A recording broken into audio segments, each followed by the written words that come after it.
Yeah, thanks again for taking time out of your busy schedule to be on with us to talk about this oil deal in Guyana. A lot of folks should pay careful attention because this means a lot to us.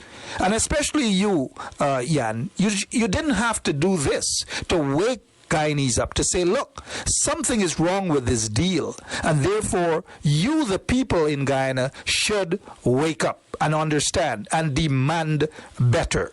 Why should they, and why do you continue to do what you do when in fact you don't necessarily have to do it? But why? What motivates you, Dr. Mangal? Yeah, so when I was introduced to Guyana with oil in 2017 when I started advising the president. And when I finished in 2018 with the president and I looked around, it was obvious to me with my knowledge of the industry that no one was pushing a pro-Guyana agenda, and that it was all the flurry, all the activity was around those who just wanted to make money. And if your sole objective is just to make money, you can't help the country. You can't help the people. Because the people who are trying to make money are the business people. Nothing's wrong with that. But we also needed an equal force pushing for the people's agenda, pushing to ensure that the country would benefit. And I didn't see anyone doing that. So, I just decided I could have walked away. I could have taken a good job with an oil company, but I decided just to spend a year or two advocating for the agenda of the people. And part of that is, as you mentioned, getting people active. No one is going to give you something that is valuable to them. Only if you force them. So the Guyanese people actually have to force the oil companies and force their government to hold the oil companies to account. Do you think people are doing that enough? Because I hardly see much is being said, especially by Guyanese, or especially when I read the newspapers. What can tickle the Guyanese people to stand up and demand even more? What do you think can tickle them? So they need to become more aware of the industry, more aware of how other countries have been exploited, horrendously exploited. And so it's the educational part. Then the other tickle or bomb, or more of a bomb, I would say, is, and I think this is probably what's going to happen. Guyanese won't wake up until the bomb goes off. And this might be in 5 or 10 years' time, when they realize just how badly they've been screwed. And then the reaction will be quite severe. But that's what we need to try and avoid. It's better to get things right now, or a bit more fair now, more equitable, more sustainable, instead of having a huge imbalance right now. Let that imbalance go on for 5 or 10 years, and then there's a backlash, a violent backlash. You know what, Dr. Mangal, and I know you prefer that I call you Jan. Okay, either way I'll call you Jan or Dr. Mangal, but, some folks have been querying about your absence out of Guyana because you have worked closely with the president in terms of advising him, and then you're no longer there. Someone like you should have been there.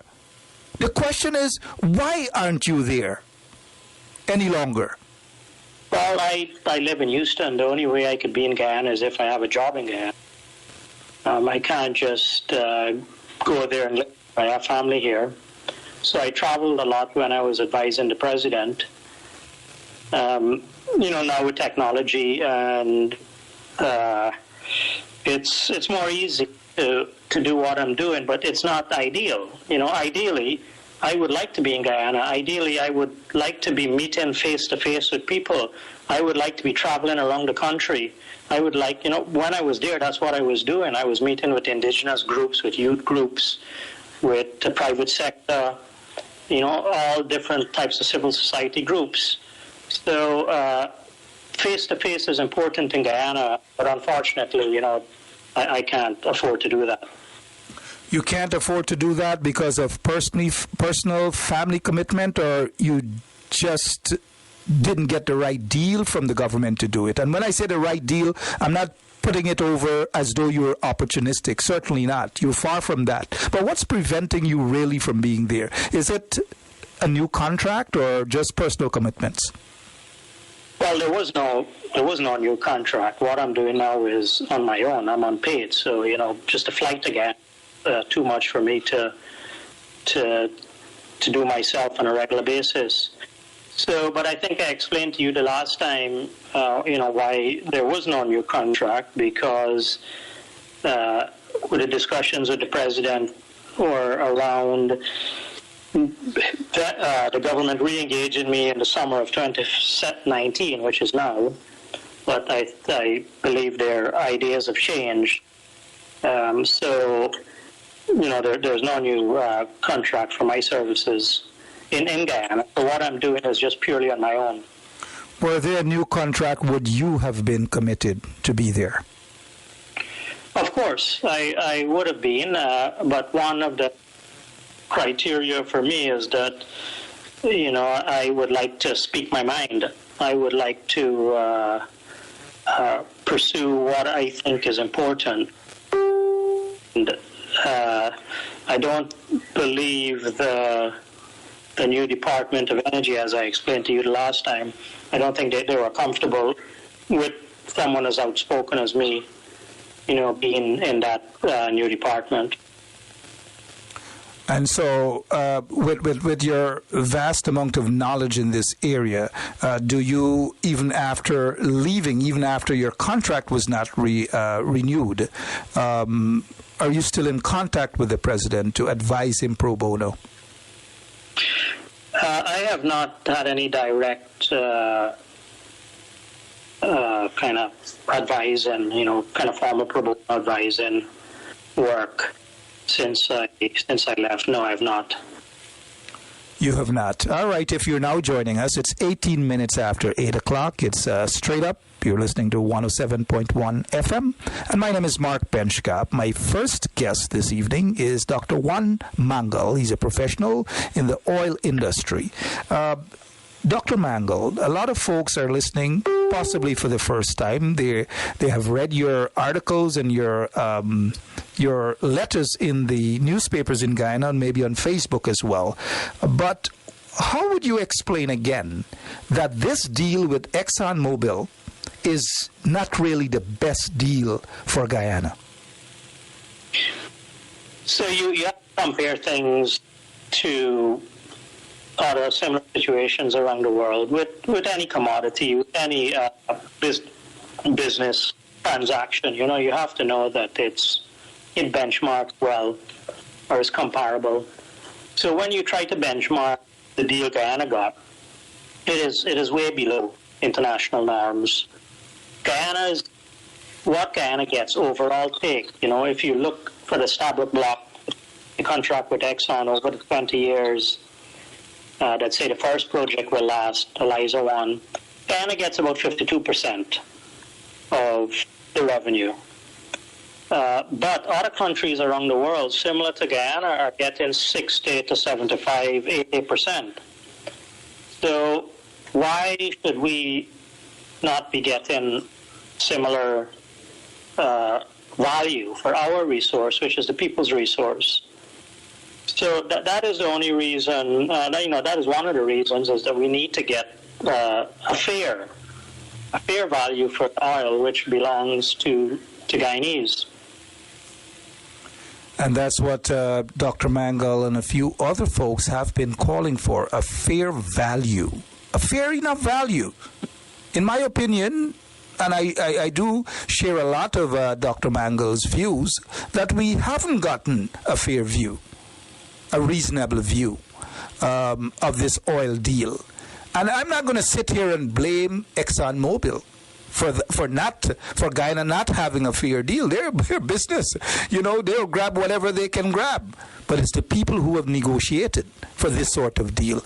Let's talk about this 18 we have before, but it's still hurting me, and it's hurting a lot of Guyanese. And why can't we renegotiate this whole signing bonus that we get crumbs, $18 million? So we can. And it's not just a signing bonus, but what we need to renegotiate is the whole contract, is everything. But the contract has already been renegotiated. It was renegotiated in 2016. So when the ministers and Exxon and other people say, you can't renegotiate, well, it's already been renegotiated. So there's no reason we can't renegotiate it again. And these type of contracts are renegotiated all the time around the world. So it can be renegotiated. That's not the issue, if you look internationally. It is just that our leaders, for different reasons, I think the current government, they're more scared. That's why they don't want to renegotiate. The opposition, they probably have a different incentive, that they've already been bribed by Exxon and by the foreign companies, with the Canje and Kaieteur Block. I believe they've already taken money from the oil companies, and they're under the control of the oil companies. When you say, Dr. Mangal, that they've already been bribed, in what areas? So why would the previous government give away 2 blocks for practically the companies that know nothing about oil, never touched oil, for very, very low payment? Why would they do that? And if you an obvious answer is, well, there's some incentive, some illegal incentive or self-interested incentive for those officials. There may be other incentives, but that's one that comes to mind. So if you have government officials that are benefiting in a personal manner from the oil companies, they don't care about the people. They don't care about getting more money for the people because their bank accounts are being filled. So they don't need to worry about the people. But Dr. Mangal, this is very strange, and I'm sure that a lot of listeners would consider it to be strange also, that 2 oil blocks which were given away just prior to the 2015 general elections, that we taxpayers, the people of Guyana, are finding it so difficult to get the names of these persons who these blocks were given away to. Why is it so difficult? Because the corrupt officialdom and incompetent officialdom hides behind secrecy. Transparency is one of the best kind of solvents or cleaners to try to eradicate incompetence and corruption. So they're hiding behind secrecy. Wow. But hiding behind secrecy, we understand corrupt governments do that for obvious reasons, but taking it to the court to prevent the names of these oil blocks to be revealed or to question the motives as was the case with the then president, the motives to give away 2 oil blocks worth billions of dollars belonging basically to the taxpayers, yet taking it to the court to prevent any sort of revelation. This... I'm not sure if, I haven't read the thing in detail, but someone mentioned to me from one of the newspapers that what they're going to court for are the ads, that some kind of full-page ads were run. And that's the reason that's what the court case is kind of based on. So, there's no reason why you and I can't talk about past officials and the Kaieteur and Canje block. Nothing is stopping us from doing that. Absolutely nothing at all, and nothing can stop us from talking about it, whether Donald Ramatar or Jack Deere or whoever, whether they like it or not. But Dr. Mangal, here is something that's baffling. It's puzzling me. And if these oil blocks were given away during the PPP's term in office, given away, why is this government so reluctant to name these persons whom these blocks were given away to? Or is it that secretive that they don't know the names of these people? Well, it's, money is a powerful thing. And the money we're talking about is tens of millions and much more. So that goes a long way in Guyana. So this money is not going to be limited to one political party or the next. The oil companies are very sharp. They know how to influence government. When they go into the country, they're not going to target one party. They're going to make sure they keep all the politicians happy. In other words, they're going to spread their wings all around. Yeah, they have to. So they are influencing all the politicians. Or all of the politicians are allowing themselves to be influenced. Yeah, most of them. Most of them. Why then this cannot be stopped? Because every day we hear or we read about some sweetheart deals with ExxonMobil. Like, for example, the concessions. These concessions worth billions upon billions of dollars. Why, Dr. Mangal? Why? Well, we have people in the current government whose wives, who have companies in their wives' name. We have, I'm hearing these things all the time. And it's the same thing that used to happen under the last administration. But it's just a matter of time before the current guys get good at it. I do not put President Granger into that category at all. I have, utmost respect for him. And I believe he is well-intentioned and he means the best for Guyana. But he is surrounded by people who don't share his views. I mean, it's easier said than done. Some folks might say, well, just get rid of these guys. If they're filling their pockets, get rid of them. Just fire them. Let them go and put people who have the best interest. Because we cannot have some folks in this government who are behaving just like those hooligans in the previous government. It's unacceptable. If you're now joining us, we have our guest, Dr. Jan Mangal, is talking about the oil situation. Anything new as it pertains to the oil situation that you want to basically highlight the listeners to about? Yeah, and that's we have to start becoming more attuned to the propaganda campaigns. We have to remember Exxon is trying to protect billions of dollars that should be coming to Guyana. So, this is not about taking away money from Exxon and it not being profitable. It's just that the profits Exxon are making are ridiculous. And the estimates vary from like 60 billion to 120 billion US for the whole of the Stabroek Block that should go to Guyana instead of Exxon. And even if that transfer happens, Exxon will still make a lot of money.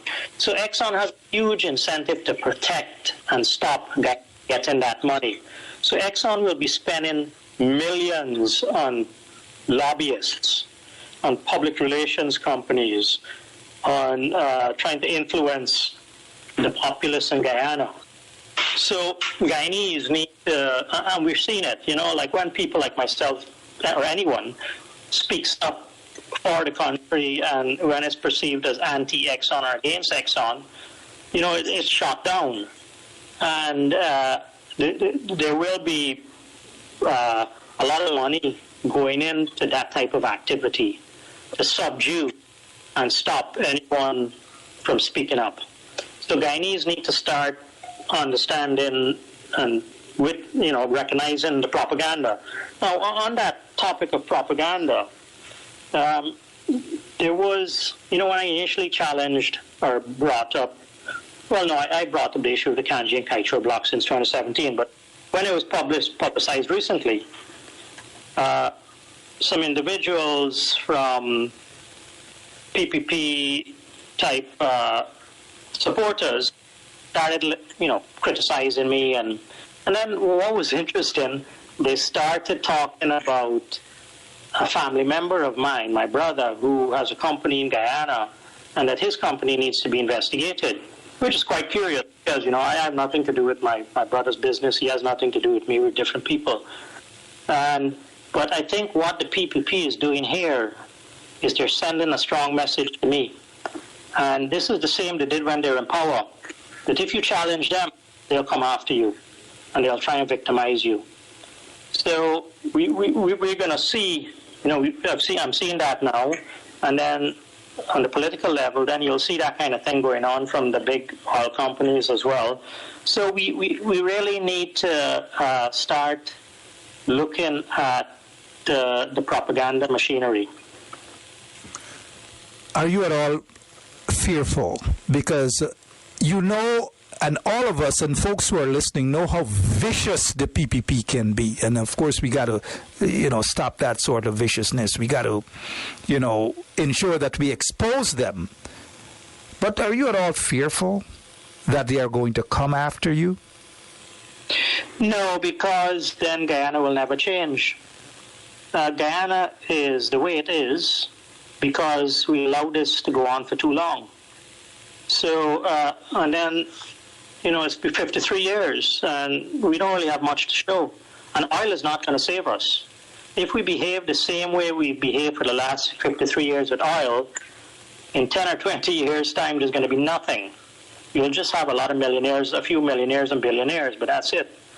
So we have to behave differently.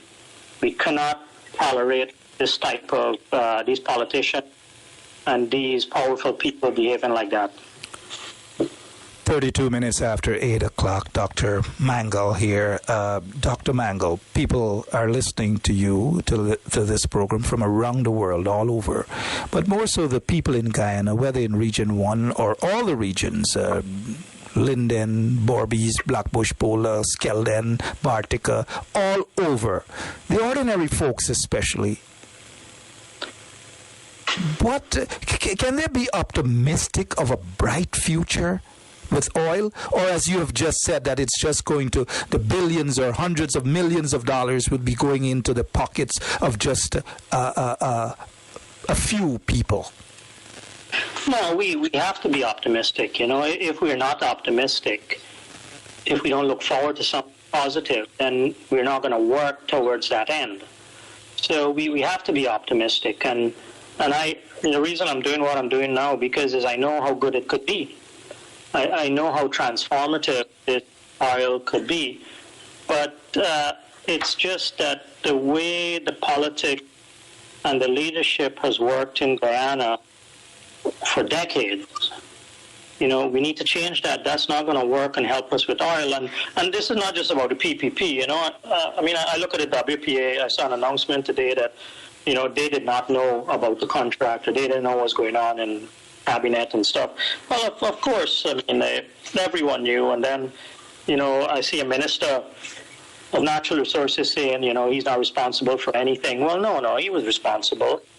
And then I see a minister invoking God now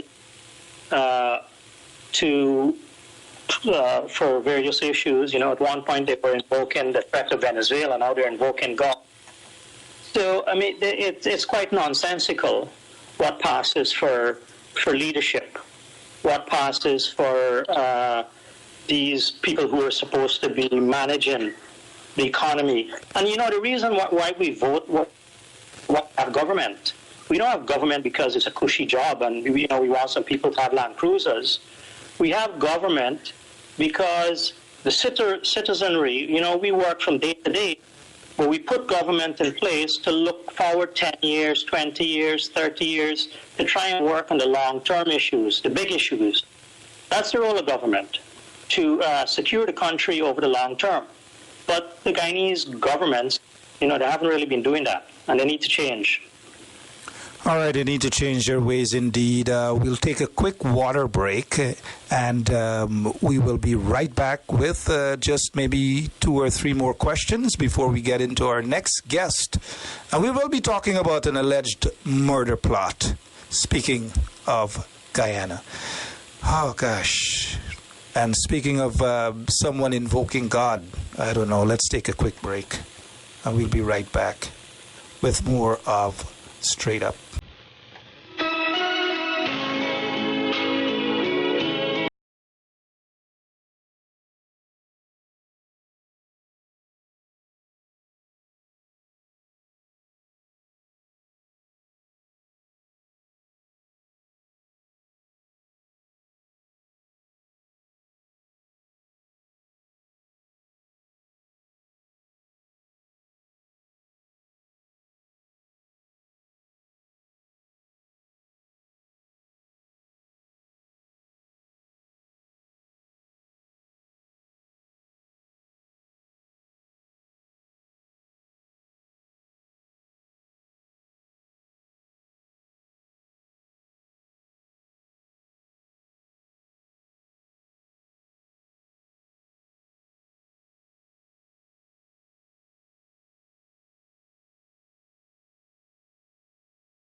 Okay, welcome back, people invoking God in the governments, and gosh, when their backs are against the wall. And so I just thought I'd play that particular song. It reminds me of my little days, boyhood days on the quarantine, when at 8 o'clock that particular song starts to play. Sweet Jesus. Violence and crimes, cheating and stealing. Dr. Mangal. Okay, welcome back. You recently, in the newspaper, you were quoted saying, fix existing oil contracts, hold off on drafting model PSA. Expand a little bit on that, please. Yeah. So it wasn't so much, that we don't need to do a model PSA. Yeah, we need to improve our contracts for future blocks. But the problem is we hardly have any blocks left out there. They've all been given away. So if we want to get more value for Guyana, more money to the poor people of Guyana, we need to go and look at the existing blocks where the oil is. That is mainly the Stabroek Block.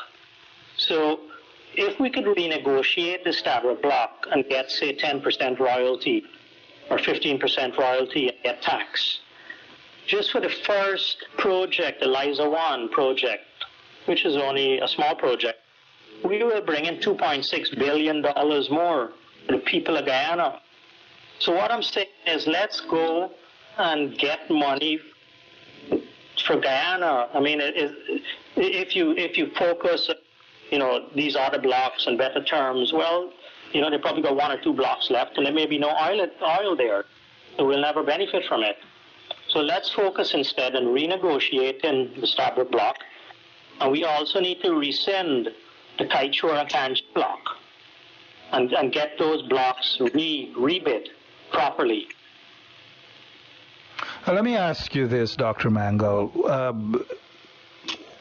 What is so difficult? What is preventing this government from renegotiating those 2 questionable oil blocks, the Kaieteur and Stabroek blocks, that were given away, to secret persons? I guess we're zooming into those so-called secret persons.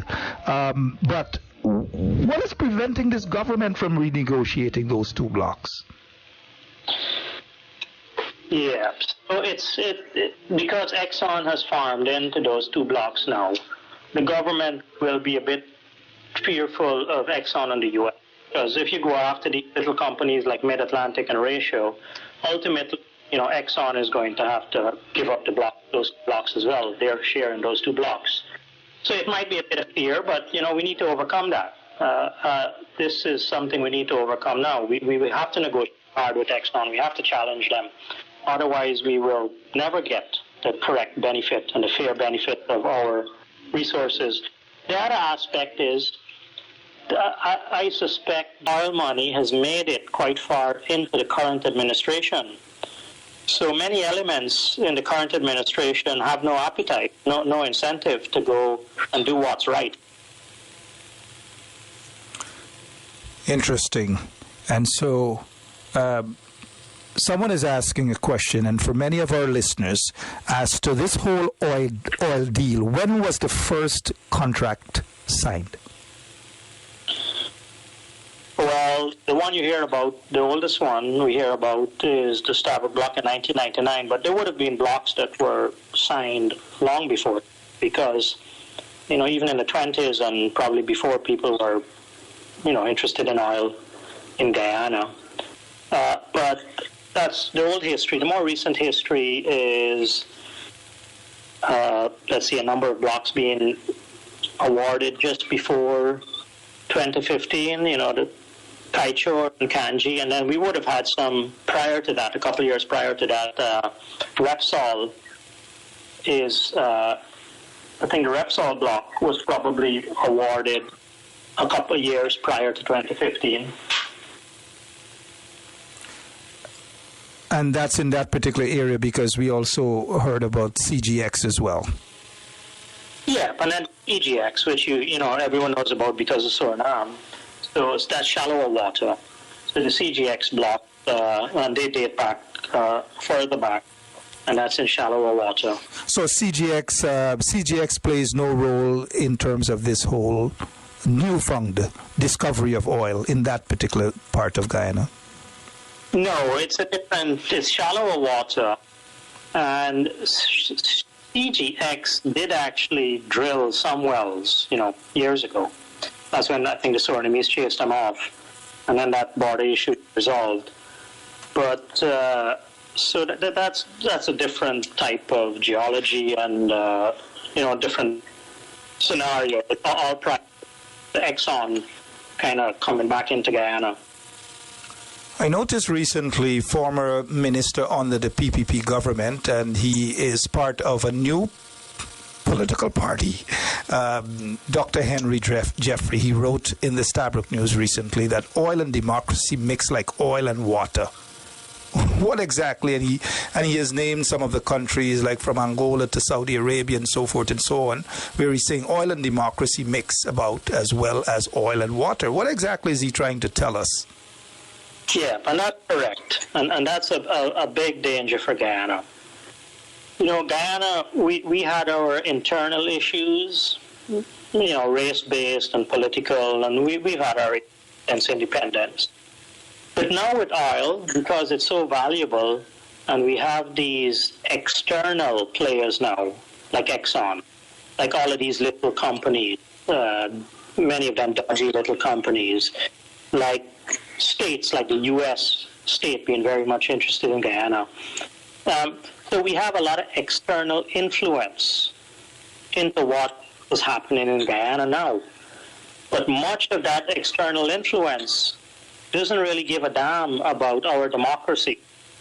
Much of that external influence is just geared up towards making money from our oil. They don't care about democracy. So democracy will be pushed to the side. Government officials will be bribed. Police will be bribed. It's one way to look at oil is similar to cocaine. When you have a substance that is so valuable, it can undermine many things. Obviously, oil is legal. There's nothing illegal about oil, but it is also extremely valuable, and people do stupid things. Indeed, people do stupid things. Before we go, Dr. Mangal, the last time you were on our program, you did say that you did some work for another oil company. There's nothing personal with what you're doing here in terms of revealing. I'm talking about information, which is very beneficial for all Guyanese, but there's nothing personal between yourself and ExxonMobil. Nope, I didn't work for Exxon in Guyana. I was lucky to have Exxon. Exxon, with regard to doing the technical work and the safety aspect, and executing projects well, meaning building things and like that, Exxon is one of the best. You know, most of the big companies are similar, but Exxon is in that category. Exxon is one of the best.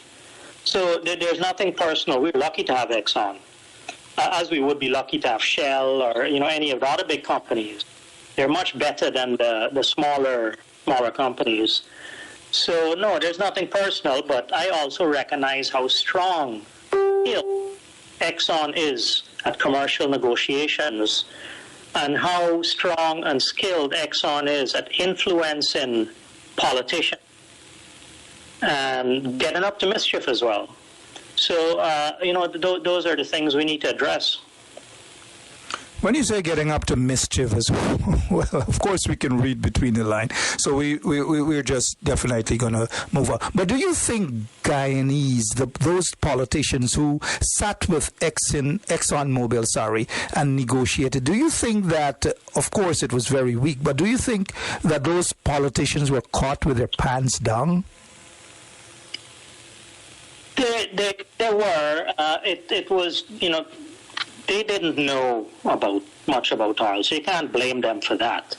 But they should have brought in people who knew. They should have recognized that they didn't know, and they should have brought in people who knew. They probably didn't realize how valuable this whole thing was and how much value they were giving away. They didn't run any analysis, so they didn't even realize how much value they were giving away. I think if they knew at that time, if they had the right people there, they probably would have done things a bit differently. Dr. Mangal, before we go now, if, let's say, the President of the Cooperative Republic of Guyana, His Excellency David Arthur Granger, if he's listening to this program tonight, especially to you, because you're a professional in the oil industry, what advice would you give the President pro bono right here on 107.1 FM?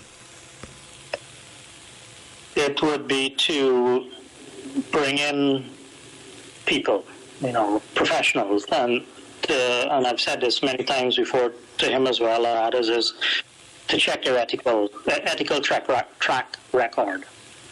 Bring in people who have a proven track record of fighting for countries and getting good outcomes for countries, as opposed to companies. And also to embrace open government, open transactions, open contracts, make government open to the people of Guyana. That's going to help Guyana so much. And, you know, the way I view this current government, the coalition, is their major task for the 4 years or the 4 years they're going to be in is to make Guyana stronger. Certainly. Really bad government. Oh, sorry. Go ahead. I thought I lost you there for a minute. Continue, Dr. Mangal. Sorry. So the role of the current government is to strengthen the institutions, make Guyana stronger, develop more process, more transparency. So it's to try and fortify Guyana for, say, a future government that might be a bit of a threat. I know I've said final question, Dr. Mangal, but I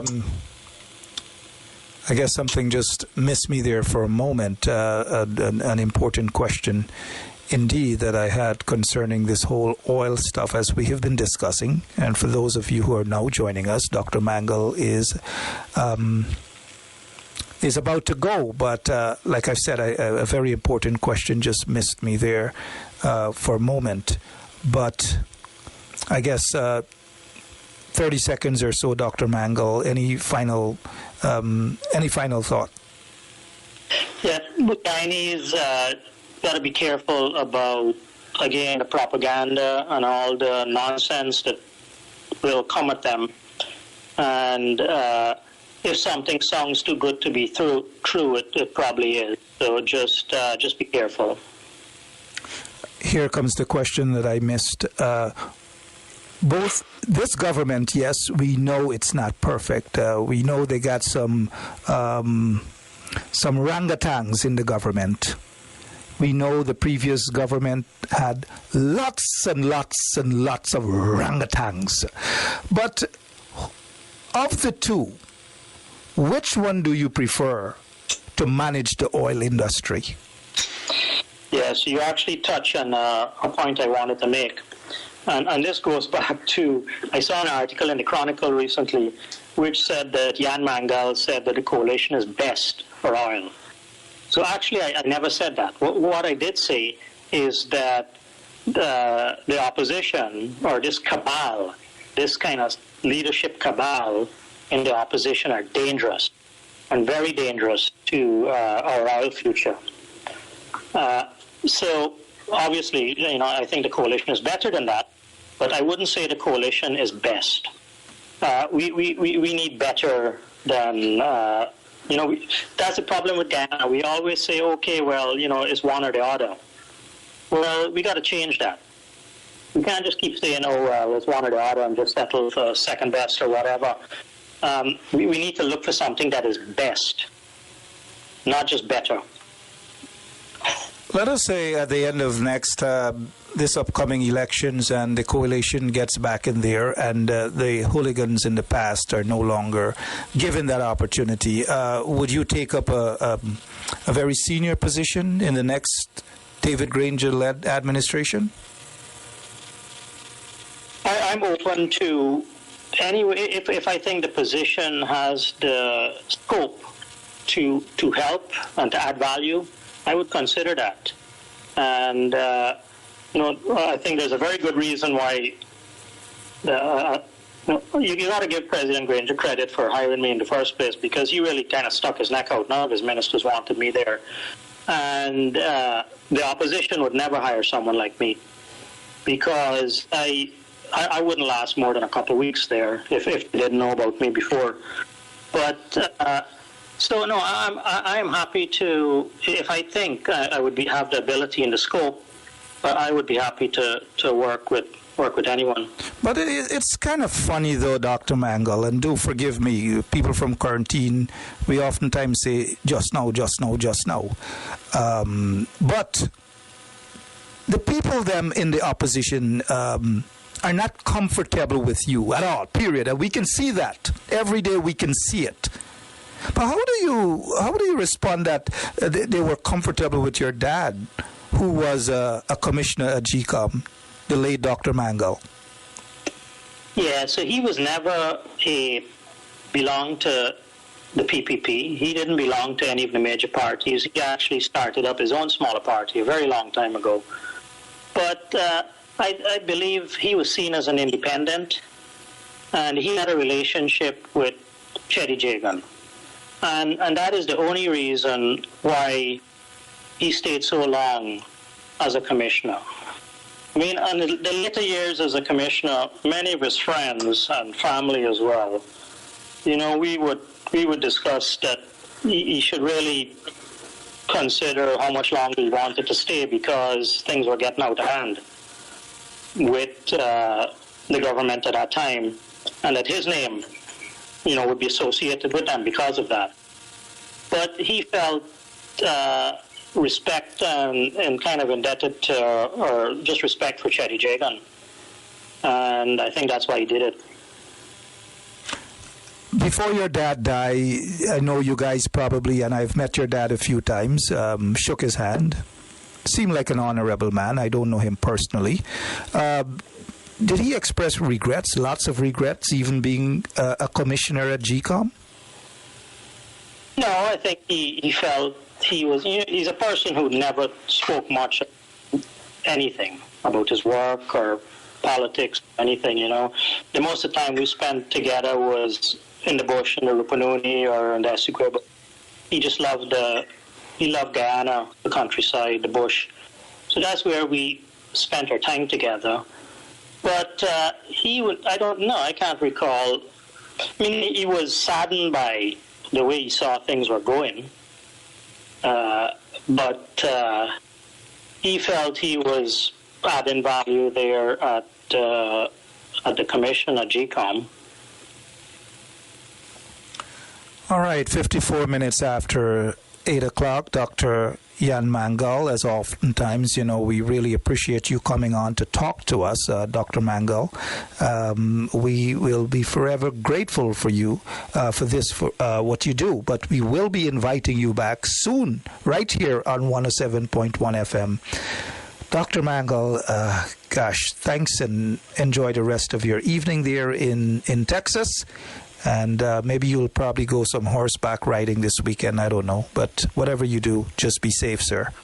Great. Well, thanks for having me on. Good night for having me on.